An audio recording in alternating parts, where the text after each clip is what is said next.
Salut à tous, c'est la voix de sagesse de Paul, le guerrier de Dieu. Fait spirituel numéro 3.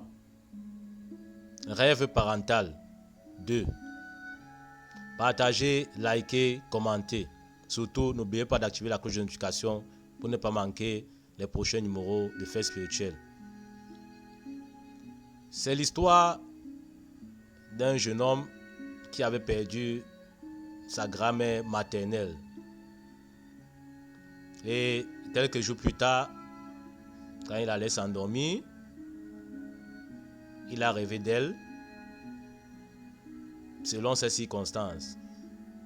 Il s'est retrouvé dans une voiture, voire un taxi, où il fait comprendre qu'il était assis à la cabine.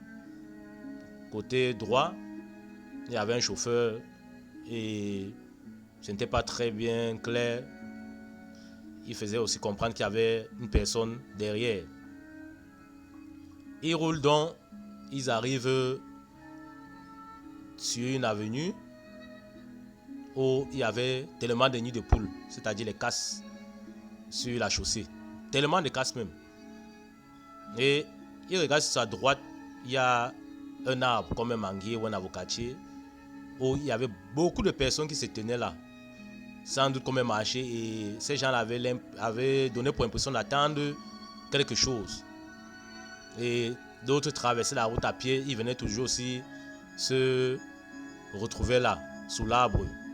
Et entre ces gens et l'arbre, il y avait comme un fossé fait en béton, avec des dalles, où des gens, certaines personnes s'asseyaient même sur ces dalles-là. Et ça venait comme ça de partout. Il y avait ceux qui venaient du bas, d'autres qui venaient de l'arrière, d'autres qui traversaient la route. Mais tous venaient se retrouver en question sous l'arbre.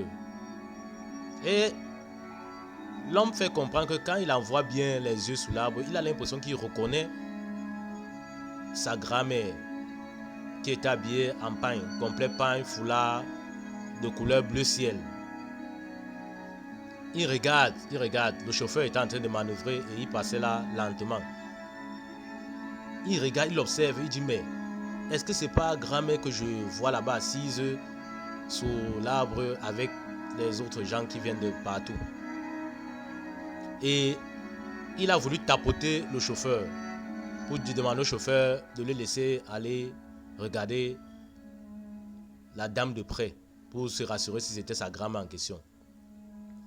C'est comme ça que la femme voit sa grand-mère qui avait la tête baissée, a soulevé la tête, donc elle a levé la tête, les yeux vers lui, et elle lui a fait un grand geste de la main, comme quoi, que viens-tu chercher ici?